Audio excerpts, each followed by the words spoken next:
क्या आपको लगता है कि सिर्फ पढ़ाई में अच्छा होना सक्सेस के लिए काफ़ी है? गलत।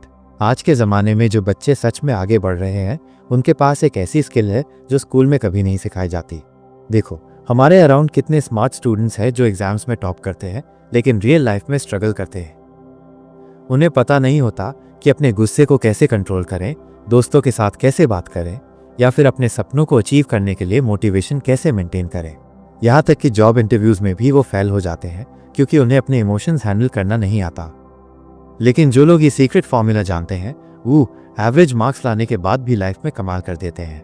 वो पॉपुलर होते हैं, कॉन्फिडेंट होते हैं और हर फील्ड में सक्सेसफुल होते हैं। अगर आप भी ये सुपर पावर सीखना चाहते हैं जो आपकी पूरी पर्सनालिटी ट्रांसफॉर्म कर दे तो इस वीडियो को स्किप मत कीजिए, क्योंकि मैं आपको वो टेक्निक्स बताने वाला हूँ जो सक्सेसफुल लोगों की जिंदगी बदल देती हैं। नमस्ते दोस्तों, स्वागत है आपका इंदवार बुक समरी में।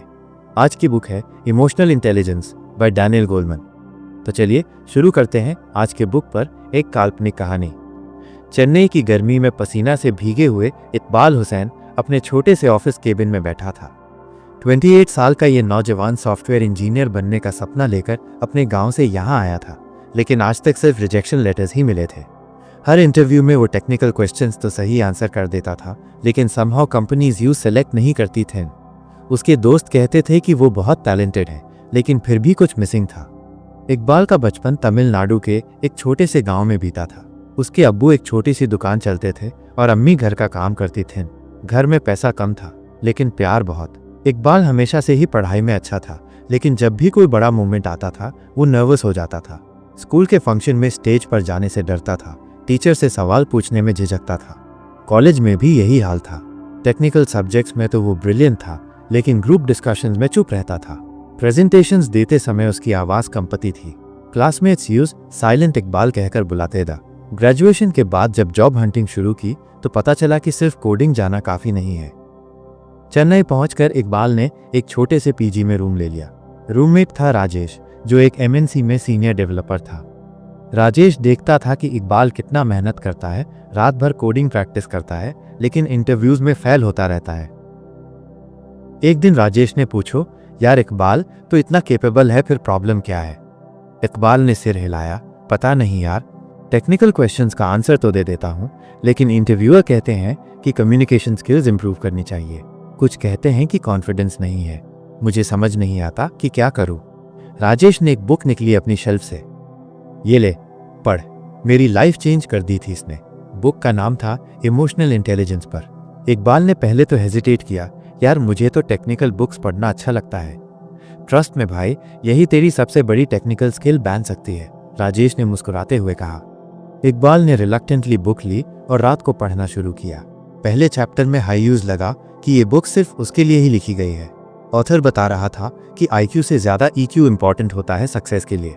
इमोशनल इंटेलिजेंस यानी अपनी फीलिंग्स को समझना, दूसरों की इमोशंस को पढ़ना और सिचुएशंस को इमोशनली हैंडल करना। बुक पढ़ते समय इकबाल को अपनी पूरी लाइफ की फ्लैशबैक आने लगी। स्कूल में जब टीचर ने गलत आंसर के लिए डांटा था तो वो इतना अपसेट हो गया था कि पूरा दिन कुछ नहीं बोला था। कॉलेज में जब प्रोजेक्ट प्रेजेंटेशन में एक छोटी सी मिस्टेक हुई थी तो वो इतना डिमोटिवेट हो गया था कि अगले सेमेस्टर में पार्टिसिपेट ही नहीं किया था। इंटरव्यूज में भी यही हो रहा था। पहले क्वेश्चन में अगर कुछ गलत हो जाता था तो पूरा कॉन्फिडेंस गिर जाता था। नेक्स्ट डे इकबाल ने राजेश से कहा, यार ये बुक तो मेरी आंखें खोल दी है, लेकिन अब क्या करूं, कैसे प्रैक्टिस करूं ये सब? राजेश ने स्माइल की, प्रैक्टिस रियल लाइफ में होती है भाई। तो कल से एक काम कर, जब भी कोई इमोशन फील करे तो यूज ऑब्जर्व कर। एंग्री है, सैड है, नर्वस है, व्हाटएवर, बस देख कि बॉडी में क्या हो रहा है, माइंड में क्या चल रहा है। इकबाल ने स्टार्ट किया सेल्फ अवेयरनेस का प्रैक्टिस। जब भी वो नर्वस होता था इंटरव्यू से पहले तो ऑब्जर्व करता था कि हैंड्स कंप रहे हैं, हार्ट बीट तेज हो रही है, माउथ ड्राई हो रहा है। पहले तो ये सब इग्नोर करता था, लेकिन अब एक्टिवली नोटिस करने लगा। बुक के अगले चैप्टर्स में पढ़ा कि इमोशंस को कैसे रेगुलेट करें। Breathing exercises, positive self talk और सिचुएशन को डिफरेंट पर्सपेक्टिव से देखना। इकबाल ने रोजाना प्रैक्टिस शुरू की। मॉर्निंग वॉक पर जाते समय डीप ब्रीदिंग करता था। मिरर के सामने खड़े होकर खुद से पॉजिटिव बातें करता था। 1 महीने बाद फिर से इंटरव्यू का कॉल आया। इस बार इकबाल ने अलग अप्रोच ट्राई की। इंटरव्यू से पहले 10 मिनट तक ब्रीदिंग एक्सरसाइज की। खुद से कहा, मैं केपेबल हूँ, मैं डिजर्व करता हूँ ये जॉब। इंटरव्यू रूम में जाने से पहले इंटरव्यू को भी एक इंसान की तरह देखा, रोबोट की तरह नहीं। इंटरव्यू में जब फर्स्ट टेक्निकल क्वेश्चन पूछो गया और इकबाल को लगा कि आंसर गलत हो गया, तो पहले की तरह पैनिक नहीं हुआ। उसने डीप ब्रेथ ली और कहा, सिर्फ मुझे लगता है मैंने पूरी तरह सही आंसर नहीं दिया। Can I try again? Interview impressed huge honesty से। बाकी इंटरव्यू स्मूथ चला। इकबाल ने ना सिर्फ टेक्निकल क्वेश्चंस के अच्छे आंसर्स दिए, बल्कि अपनी जर्नी के बारे में भी कॉन्फिडेंटली बात की। जब पूछा गया कि आपकी वीकनेस क्या है, तो उसने ऑनेस्टली कहा, पहले मुझे लगता था कि मैं कम्युनिकेशन में वीक हूँ, लेकिन अब मैं समझ गया हूँ कि ये सिर्फ प्रैक्टिस की बात है। मैं एक्टिवली इस पर काम कर रहा हूँ। रिजल्ट आने में 1 हफ्ता लगा। इकबाल को लगा कि शायद इस बार भी रिजेक्शन ही मिलेगा, लेकिन जब कॉल आया तो एचआर ने कहा, कंग्रेचुलेशंस इकबाल, आप सिलेक्ट हो गए हैं। इंटरव्यू और पैनल का कहना था कि आप में ग्रोथ माइंडसेट और सेल्फ अवेयरनेस है, ये क्वालिटीज हमें बहुत पसंद आईं। इकबाल की आंखों में खुशी के आंसू ए गए। पहली बार लाइफ में उस लगा कि वो कुछ अचीव कर सकता है। राजेश को थैंक यू बोला और अपने पेरेंट्स को फोन करके खुशखबरी दी। जॉब ज्वाइन करने के बाद भी चैलेंजेस आती रहीं। टीम मीटिंग्स में इनिशियली झिझकता था। सीनियर डेवलपर्स के सामने अपने आइडिया शेयर करने में डरता था, लेकिन भी वो डिफरेंट था। हर सिचुएशन को एक लर्निंग अपॉर्चुनिटी की तरह देखता था। एक बार प्रोजेक्ट में बग गया था, जो इकबाल की कोडिंग की वजह से था। पहले तो गुस्सा आया खुद पर, लेकिन फिर उसने इमोशनल रेगुलेशन यूज की। टीम के सामने मिस्टेक एक्सेप्ट की, सोल्यूशन सजेस्ट किया और 2 दिन एक्स्ट्रा काम करके इशू फिक्स किया। टीम लीड इतना इम्प्रेस्ड हुआ कि यूज नेक्स्ट प्रोजेक्ट का लीड बना दिया। स्लोली इकबाल की रेपुटेशन कंपनी में बढ़ने लगी। वो सिर्फ गुड कोडर नहीं था, बल्कि गुड टीम प्लेयर भी था। जब कोई जूनियर डेवलपर प्रॉब्लम में होता था तो इकबाल पेशेंटली हेल्प करता था। क्लाइंट मीटिंग्स में भी कॉन्फिडेंट हो गया था। 1 साल बाद कंपनी ने इकबाल को तमिलनाडु के एक नए ऑफिस को सेटअप करने के लिए चेन्नई भेजा। यहाँ उस 10 लोगों की टीम को लीड करना था।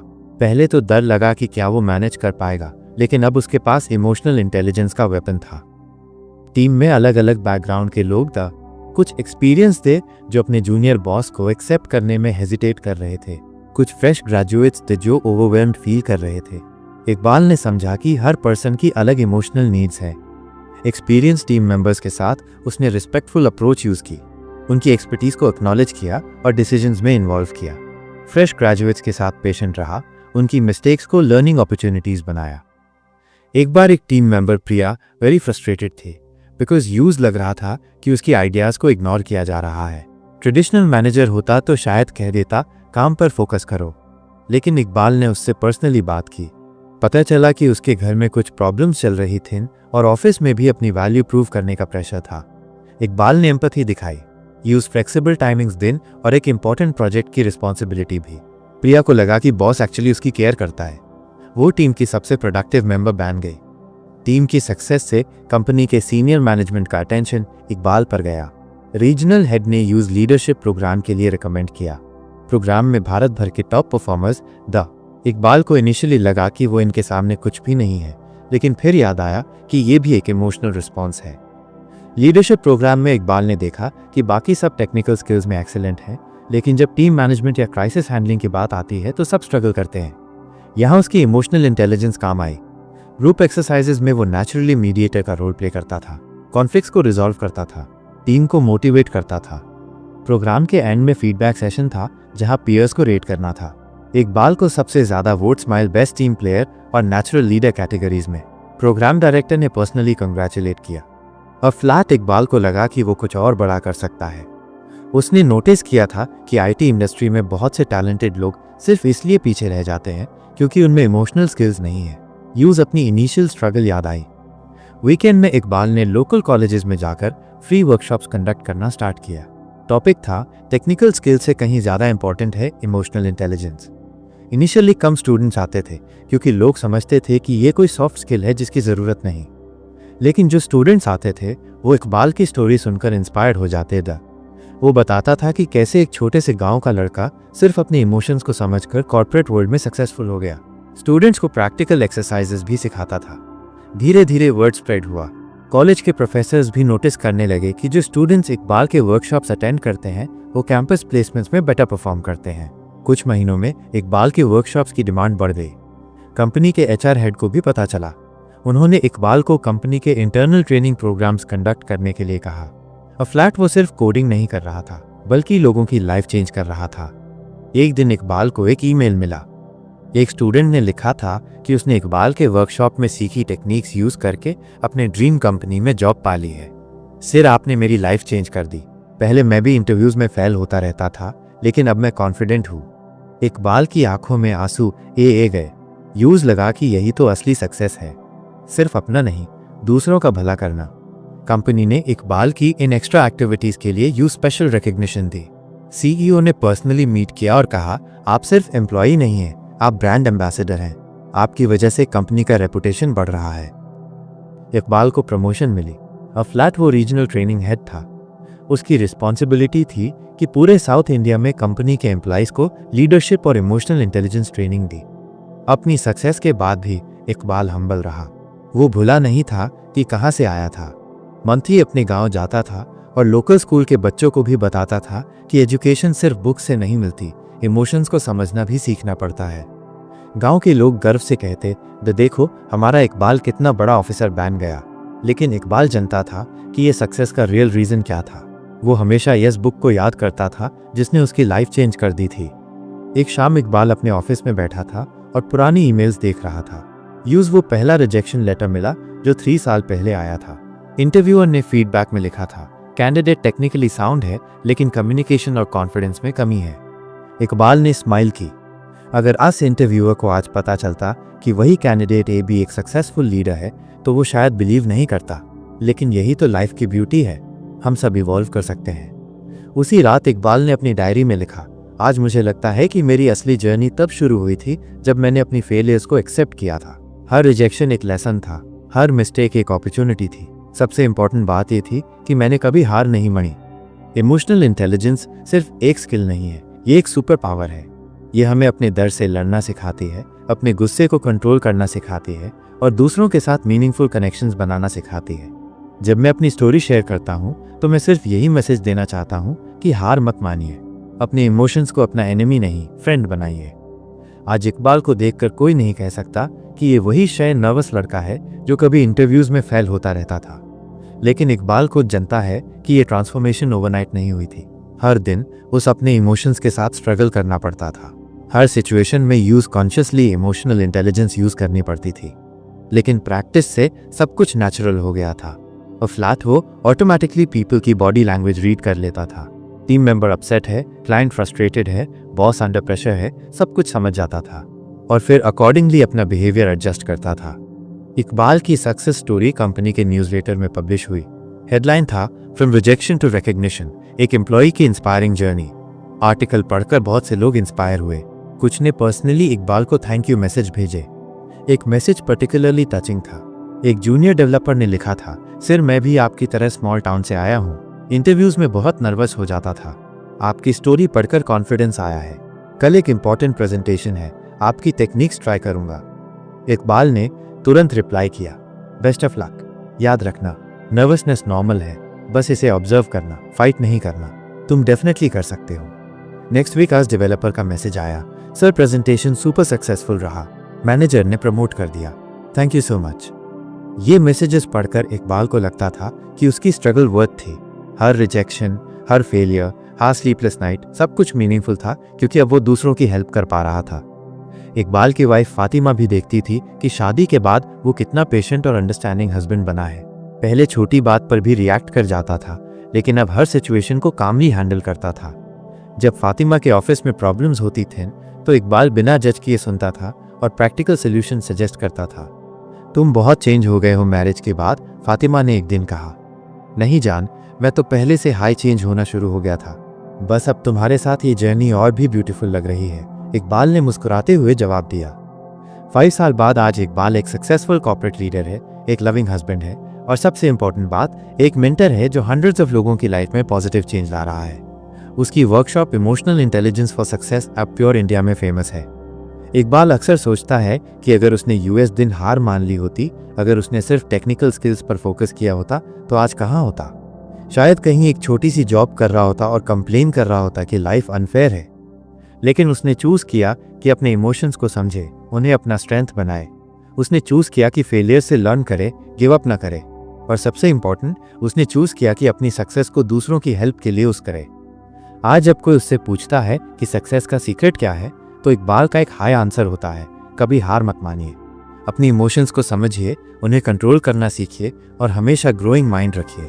टेक्निकल स्किल्स इंपॉर्टेंट हैं, लेकिन इमोशनल इंटेलिजेंस हाई वो चीज़ है जो आपको ऑर्डिनरी से एक्स्ट्रॉर्डिनरी बनाती है। और सबसे इम्पॉर्टेंट बात, वो हमेशा ऐड करता है, जब आप सक्सेसफुल हो जाएं तो उस लैडर को किक मत करिए जिस पर चढ़कर आए हैं, उस और स्ट्रांग बनाइए ताकि और लोग भी ऊपर ए सकें। इकबाल हुसैन की ये कहानी प्रूफ है कि इंसान कितना भी गिर जाए, कितनी भी बार फेल हो जाए, अगर वो अपने इमोशंस को समझना सीख जाए और कभी हार ना माने तो वो कुछ भी अचीव कर सकता है। चेन्नई की यूएस गर्मी से शुरू हुआ ये सफ़र आज भी जारी है और इकबाल जानता है कि अभी भी बहुत कुछ करना बाकी है, क्योंकि असली सक्सेस वो नहीं है जो आप अपने लिए अचीव करते हैं, बल्कि वो है जो आप दूसरों के लिए पॉसिबल बनाते हैं।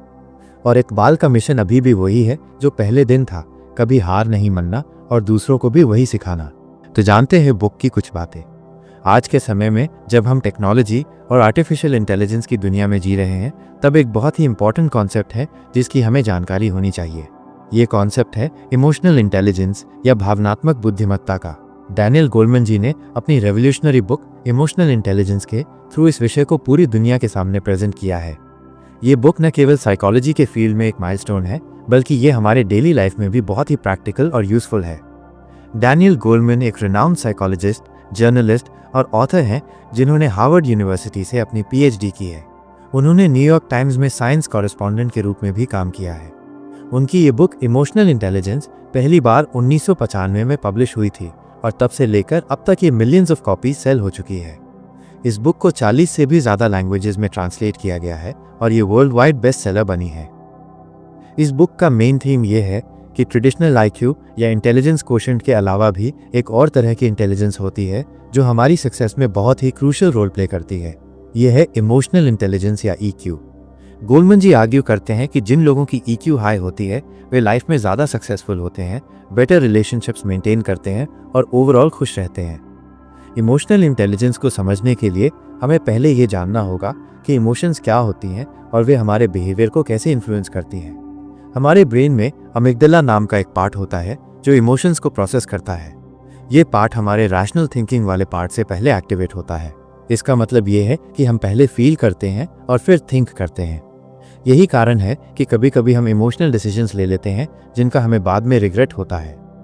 डैनियल गोलमैन ने अपनी बुक में इमोशनल इंटेलिजेंस को 5 मेन कंपोनेंट्स में डिवाइड किया है।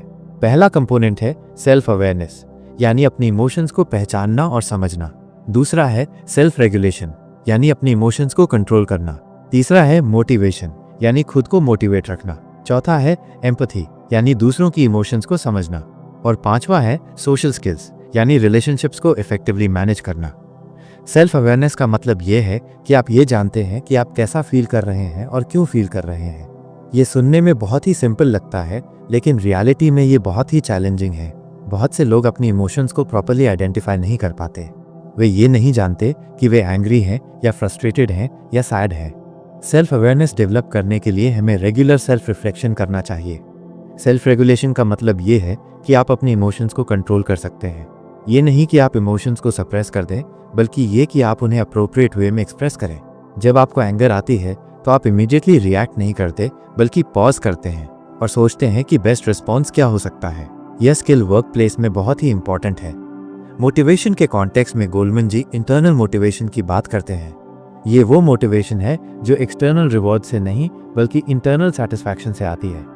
जब आप कोई काम इसलिए करते हैं कि आपको उसमें प्लेजर मिलता है, आप उसमें मीनिंग देखते हैं, तो ये इंटरनल मोटिवेशन होती है। ये एक्सटर्नल मोटिवेशन से ज़्यादा सस्टेनेबल होती है। एम्पैथी का मतलब ये है कि आप दूसरों की इमोशंस को समझ सकते हैं। आप ये फील कर सकते हैं कि दूसरा व्यक्ति कैसा फील कर रहा है। यह स्किल रिलेशनशिप्स में बहुत ही इंपॉर्टेंट है। जब आप एम्पैथी शो करते हैं तो दूसरे लोग आपसे कनेक्टेड फील करते हैं। वे आपको ट्रस्ट करते हैं और आपके साथ ओपन होते हैं। सोशल स्किल्स का मतलब ये है कि आप इफेक्टिवली कम्युनिकेट कर सकते हैं, कॉन्फ्लिक्ट्स को रिजॉल्व कर सकते हैं, टीम्स को लीड कर सकते हैं और स्ट्रॉन्ग रिलेशनशिप्स बिल्ड कर सकते हैं। ये स्किल्स प्रोफेशनल लाइफ में तो इम्पॉर्टेंट हैं ही, पर्सनल लाइफ में भी बहुत ही क्रूशियल है। इस बुक में गोलमैन जी ने यह भी एक्सप्लेन किया है कि ट्रेडिशनल एजुकेशन सिस्टम में हम केवल कॉग्निटिव स्किल्स पर फोकस करते हैं। हम बच्चों को मैथ, साइंस, हिस्ट्री पढ़ाते हैं, लेकिन इमोशनल स्किल्स नहीं सिखाते। ये एक बहुत बड़ी कमी है क्योंकि लाइफ में सक्सेस के लिए इमोशनल स्किल्स उतनी ही इंपॉर्टेंट हैं जितनी कि कॉग्निटिव स्किल्स। रिसर्च से ये पता चला है कि आईक्यू केवल 20% सक्सेस को डिटरमाइन करता है, बाकी 80% सक्सेस अदर फैक्टर्स से आती है, जिसमें इमोशनल इंटेलिजेंस सबसे इंपॉर्टेंट है। ये एक बहुत ही आई ओपनिंग फैक्ट है। इसका मतलब ये है कि एक एवरेज आईक्यू वाला व्यक्ति भी अगर उसकी ईक्यू हाई है तो वो हाई आईक्यू वाले व्यक्ति से ज़्यादा सक्सेसफुल हो सकता है। वर्क प्लेस में इमोशनल इंटेलिजेंस की इंपॉर्टेंस और भी ज़्यादा है। आज के कॉम्पिटिटिव एनवायरनमेंट में टेक्निकल स्किल्स तो सभी के पास होती है। जो चीज़ आपको डिफरेंशिएट करती है वो है आपकी इमोशनल स्किल्स। जो लीडर्स सक्सेसफुल होते हैं वे वही होते हैं जो अपनी टीम्स को मोटिवेट कर सकते हैं, कॉन्फ्लिक्ट्स को हैंडल कर सकते हैं और पॉजिटिव वर्क एनवायरनमेंट क्रिएट कर सकते हैं। गोलमैन जी ने अपनी बुक में ये भी बताया है कि इमोशनल इंटेलिजेंस को डेवलप किया जा सकता है। यह कोई फिक्स ट्रेट नहीं है। प्रैक्टिस और कॉन्शियस एफर्ट से आप अपनी ईक्यू को इम्प्रूव कर सकते हैं। ये बहुत ही इनकरेजिंग मैसेज है क्योंकि इसका मतलब ये है कि हर व्यक्ति अपनी इमोशनल स्किल्स को बेटर बना सकता है। इस बुक में प्रैक्टिकल एग्जाम्पल्स और केस स्टडीज भी दी गई हैं जो कॉन्सेप्ट्स को समझने में हेल्प करती हैं। गोलमैन जी ने रियल लाइफ सिचुएशन से एग्जाम्पल्स लेकर ये एक्सप्लेन किया है कि कैसे हाई ईक्यू वाले लोग चैलेंजिंग सिचुएशंस को हैंडल करते हैं। ये एग्जाम्पल्स बहुत ही रिलेटेबल हैं और रीडर्स को अपनी लाइफ में अप्लाई करने में हेल्प करती हैं। बुक में ये भी डिस्कस किया गया है कि इमोशंस कैसे फिजिकल हेल्थ को अफेक्ट करती हैं। क्रॉनिक स्ट्रेस और नेगेटिव इमोशंस इम्यून सिस्टम को वीकन करती हैं और वेरियस डिजीजेस का कारण बनती हैं। इसके ऑपोजिट पॉजिटिव इमोशंस और emotional balance better health promote करते हैं। ये कनेक्शन माइंड और बॉडी के बीच का है जिसे मॉडर्न साइंस भी रिकॉग्नाइज करता है। पेरेंटिंग के कॉन्टेक्स्ट में भी ये बुक बहुत ही वैल्यूएबल इंसाइट्स देती है। पेरेंट्स को ये समझना चाहिए कि बच्चों की इमोशनल डेवलपमेंट उतनी ही इंपॉर्टेंट है जितनी कि उनकी एकेडमिक डेवलपमेंट। इमोशनल स्किल्स वाले बच्चे बेटर सोशल रिलेशनशिप्स बनाते हैं, स्कूल में बेटर परफॉर्म करते हैं और लाइफ में ज़्यादा हैप्पी रहते हैं। गोलमैन जी ने यह भी हाईलाइट किया है कि मॉडर्न टेक्नोलॉजी और सोशल मीडिया का हमारी इमोशनल इंटेलिजेंस पर क्या इम्पैक्ट होता है। फेस टू फेस इंटरैक्शंस कम होने से लोगों की एम्पैथी और सोशल स्किल्स में डिक्लाइन आ रही है। ये एक कंसर्निंग ट्रेंड है जिस पर अटेंशन देने की ज़रूरत है। इस बुक का एक इम्पॉर्टेंट कंट्रीब्यूशन ये भी है कि इसने साइकोलॉजी के फील्ड में इमोशंस की इंपॉर्टेंस को एस्टैब्लिश किया। पहले इमोशंस को वीकनेस माना जाता था, लॉजिकल थिंकिंग को सुपीरियर कंसिडर किया जाता था, लेकिन गोलमैन जी ने यह प्रूव किया कि इमोशंस हमारी डिसीजन मेकिंग में क्रूशियल रोल प्ले करती हैं और उन्हें इग्नोर नहीं किया जा सकता। बुक में न्यूरोप्लास्टिसिटी के कॉन्सेप्ट को भी एक्सप्लेन किया गया है। ये बताता है कि हमारा ब्रेन चेंजेबल है, न्यू न्यूरल पाथवेज क्रिएट हो सकते हैं। इसका मतलब ये है कि इमोशनल पैटर्न्स को चेंज किया जा सकता है। नेगेटिव थिंकिंग पैटर्न्स को पॉजिटिव पैटर्न से रिप्लेस किया जा सकता है। ये बहुत ही होपफुल मैसेज है। मेडिटेशन और माइंडफुलनेस की इंपॉर्टेंस भी इस बुक में डिस्कस की गई है। ये प्रैक्टिसेस इमोशनल अवेयरनेस बढ़ाती हैं और इमोशनल रेगुलेशन में हेल्प करती हैं। रेगुलर मेडिटेशन प्रैक्टिस से अमिगडाला की रिएक्टिविटी कम होती है और प्रीफ्रंटल कॉर्टेक्स स्ट्रॉन्गर होता है। यह साइंटिफिक बेसिस से प्रूव हो चुका है। कम्युनिकेशन स्किल्स के कॉन्टेक्स्ट में भी ये बुक वैल्यूएबल गाइडेंस देती है। इफेक्टिव कम्युनिकेशन केवल वर्ड्स के बारे में नहीं है। Non verbal communication, body language, tone of voice, ये सब इमोशनल मैसेजेस कन्वे करते हैं। हाई ईक्यू वाले लोग इन सब एस्पेक्ट्स को कंसिडर करते हैं जब वे कम्युनिकेट करते हैं। कॉन्फ्लिक्ट रेजोल्यूशन भी इमोशनल इंटेलिजेंस का एक इंपॉर्टेंट एस्पेक्ट है। कॉन्फ्लिक्ट्स इनेविटेबल हैं, चाहे वे पर्सनल रिलेशनशिप्स में हों या प्रोफेशनल सेटिंग्स में। हाई ईक्यू वाले लोग कॉन्फ्लिक्ट्स को कंस्ट्रक्टिवली हैंडल करते हैं। वे विन विन सॉल्यूशंस फाइंड करने की कोशिश करते हैं instead of trying to win at any cost. Leadership के फील्ड में तो इमोशनल इंटेलिजेंस रेवोल्यूशनरी कॉन्सेप्ट है। ट्रेडिशनल लीडरशिप मॉडल्स अथॉरिटी और पावर पर बेस्ड थे, लेकिन मॉडर्न लीडरशिप इमोशनल कनेक्शन और इंस्पिरेशन के बारे में है। ग्रेट लीडर्स वे होते हैं जो अपनी टीम्स के साथ इमोशनल कनेक्शन बना सकते हैं, उन्हें इंस्पायर कर सकते हैं और चैलेंजिंग टाइम्स में उनका सपोर्ट कर सकते हैं। इस बुक में कल्चरल डिफरेंसेस को भी एड्रेस किया गया है। डिफरेंट कल्चर्स में इमोशंस को एक्सप्रेस करने के डिफरेंट वेज होते हैं। इमोशनल इंटेलिजेंस का मतलब ये भी है कि आप कल्चरल सेंसिटिविटी मेंटेन करें और डिफरेंट बैकग्राउंड्स के लोगों के साथ इफेक्टिवली इंटरैक्ट कर सकें। स्ट्रेस मैनेजमेंट भी इमोशनल इंटेलिजेंस का एक क्रूशियल पार्ट है। मॉडर्न लाइफ में स्ट्रेस अनअवॉइडेबल है। हाई ईक्यू वाले लोग स्ट्रेस को बेटर मैनेज करते हैं। वे स्ट्रेस के सोर्सेज को आइडेंटिफाई करते हैं और इफेक्टिव कोपिंग स्ट्रैटेजीज यूज करते हैं। वे ये भी जानते हैं कि कब प्रोफेशनल हेल्प की ज़रूरत है। बुक में डिसीजन मेकिंग प्रोसेस को भी डिटेल में एक्सप्लेन किया गया है। प्योर रैशनल डिसीजन मेकिंग एक मिथ है। हमारी इमोशंस हमेशा हमारी डिसीजंस को इन्फ्लुएंस करती हैं। हाई ईक्यू वाले लोग इस फैक्ट को एक्नॉलेज करते हैं और इमोशंस को डिसीजन मेकिंग में कंस्ट्रक्टिवली इनकॉर्पोरेट करते हैं। टीम डायनामिक्स के कॉन्टेक्स्ट में इमोशनल इंटेलिजेंस बहुत ही इंपॉर्टेंट है। हाई IQ वाले टीम मेंबर्स बेटर कोलैबोरेशन करते हैं, कॉन्फ्लिक्ट्स को क्विकली रिजॉल्व करते हैं और ओवरऑल टीम परफॉर्मेंस इंप्रूव करते हैं। वे टीम स्पिरिट और मोटिवेशन मेंटेन करने में हेल्प करते हैं। कस्टमर सर्विस और सेल्स के फील्ड्स में भी इमोशनल इंटेलिजेंस क्रूशल है। कस्टमर्स केवल प्रोडक्ट्स नहीं खरीदते, वे एक्सपीरियंसेस खरीदते हैं। हाई EQ वाले सेल्स पीपल और कस्टमर सर्विस रिप्रेजेंटेटिव्स कस्टमर्स के इमोशंस को अंडरस्टैंड करते हैं और अकॉर्डिंगली रिस्पॉन्ड करते हैं। एजुकेशन सिस्टम में इमोशनल इंटेलिजेंस को इंटीग्रेट करने की नीड भी इस बुक में हाईलाइट की गई है। Social emotional learning programmes schools में इम्प्लीमेंट किए जा रहे हैं। ये प्रोग्राम्स बच्चों को इमोशनल स्किल्स सिखाते हैं जो उनकी एकेडमिक परफॉर्मेंस भी इंप्रूव करती हैं। मेंटल हेल्थ के कॉन्टेक्स्ट में भी इमोशनल इंटेलिजेंस बहुत ही रेलेवेंट है। डिप्रेशन, एंजाइटी और other mental health issues often emotional dysregulation से रिलेटेड होते हैं। इमोशनल इंटेलिजेंस स्किल्स डेवलप करना मेंटल हेल्थ को इंप्रूव करने का एक इफेक्टिव वे है। इनोवेशन और क्रिएटिविटी के लिए भी इमोशनल इंटेलिजेंस इंपॉर्टेंट है।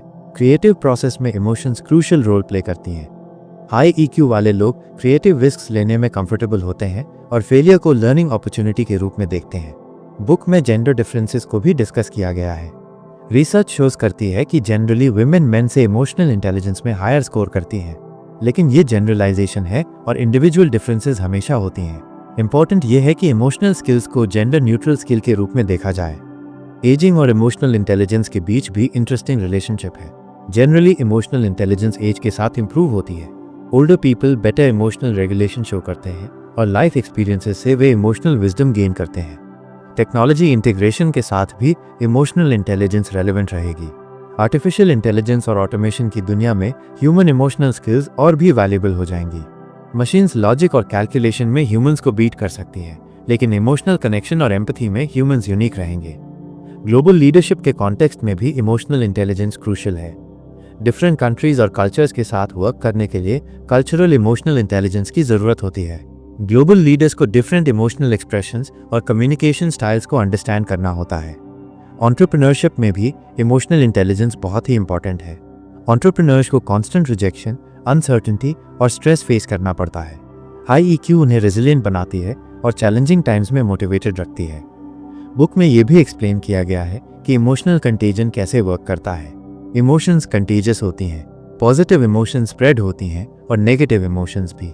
हाई EQ वाले लोग इस फेनोमेनन को अंडरस्टैंड करते हैं और कॉन्शियसली पॉजिटिव इमोशंस स्प्रेड करते हैं। इमोशनल इंटेलिजेंस असेसमेंट के डिफरेंट मेथड्स भी बुक में डिस्कस किए गए हैं। Self assessment tools, 360 degree feedback, behavioural observations, ये सब वेज हैं EQ को मेजर करने के।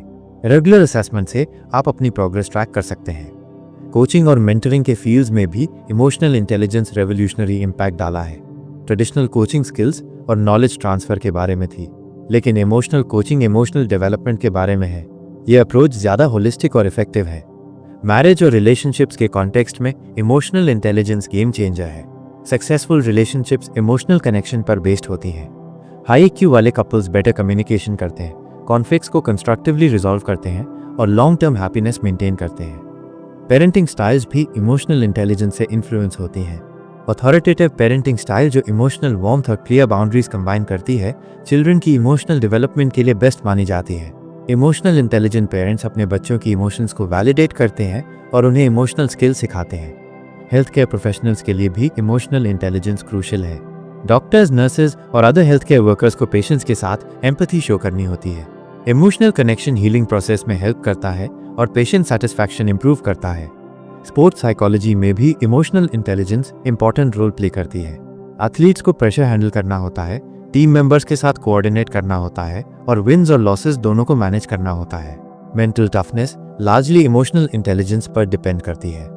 फाइनेंशियल डिसीजन मेकिंग में भी इमोशंस क्रूशियल रोल प्ले करती हैं। फियर और ग्रीड फाइनेंशियल मार्केट्स को ड्राइव करते हैं। Emotional intelligent investors better decisions लेते हैं क्योंकि वे अपनी इमोशंस को रिकग्नाइज करते हैं और रैशनल एनालिसिस को प्रायोरिटी देते हैं। सोशल मीडिया और डिजिटल कम्युनिकेशन के एरा में इमोशनल इंटेलिजेंस और भी चैलेंजिंग हो गई है। ऑनलाइन इंटरैक्शंस में नॉन वर्बल क्यूज मिसिंग होते हैं, मिसअंडरस्टैंडिंग्स इजीली हो जाती हैं। डिजिटल इमोशनल इंटेलिजेंस एक न्यू स्किल सेट है जिसे डेवलप करना जरूरी है।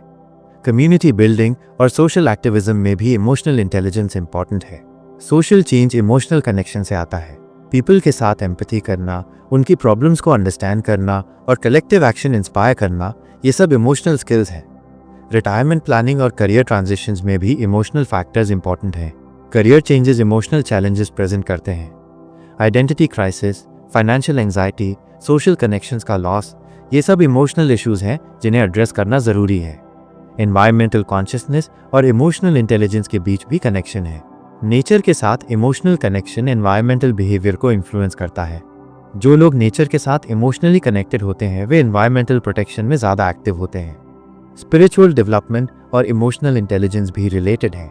Many spiritual traditions emotional regulation, compassion और सेल्फ अवेयरनेस को एम्फसाइज करती हैं। Spiritual practices emotional intelligence develop करने में हेल्प करती हैं। इस कॉम्प्रिहेंसिव इंट्रोडक्शन से ये क्लियर होता है कि डैनियल गोलमैन की बुक इमोशनल इंटेलिजेंस केवल एक साइकोलॉजी बुक नहीं है, बल्कि ये लाइफ के हर एस्पेक्ट में एप्लीकेबल विजडम प्रोवाइड करती है। ये बुक हमें ये समझाती है कि सक्सेस और हैप्पीनेस के लिए केवल IQ सफिशिएंट नहीं है। इमोशनल इंटेलिजेंस इक्वली इंपॉर्टेंट है और इसे डेवलप किया जा सकता है। यह बुक उन सभी लोगों के लिए मस्ट रीड है जो अपनी पर्सनल और प्रोफेशनल लाइफ में एक्सीलेंस अचीव करना चाहते हैं। यह प्रैक्टिकल स्ट्रैटेजीज प्रोवाइड करती है, साइंटिफिक एविडेंस देती है और इंस्पायरिंग एग्जाम्पल्स शेयर करती है। इमोशनल इंटेलिजेंस का ये कॉन्सेप्ट रेवोल्यूशनरी है और इसकी रेलेवेंस आने वाले समय में और भी बढ़ेगी। दोस्तों, आज का ये बुक समरी कैसा लगा आपको? अगर आपको ये वीडियो हेल्पफुल लगा तो प्लीज़ लाइक बटन दबाना मत भूलिए। और हाँ फ्रेंड्स, YouTube का नया हाइप फीचर आ गया है जो बहुत एक्साइटिंग है। अगर आपको लगता है कि ये वीडियो रियली अमेजिंग है तो आप हाइप बटन भी दबा सकते हैं जो लाइक बटन के पास ही मिलेगा। ये फीचर स्मॉल क्रिएटर्स जैसे हमारे लिए बहुत बेनिफिशियल है क्योंकि इससे हमारी वीडियो को और भी ज़्यादा रीच मिलती है।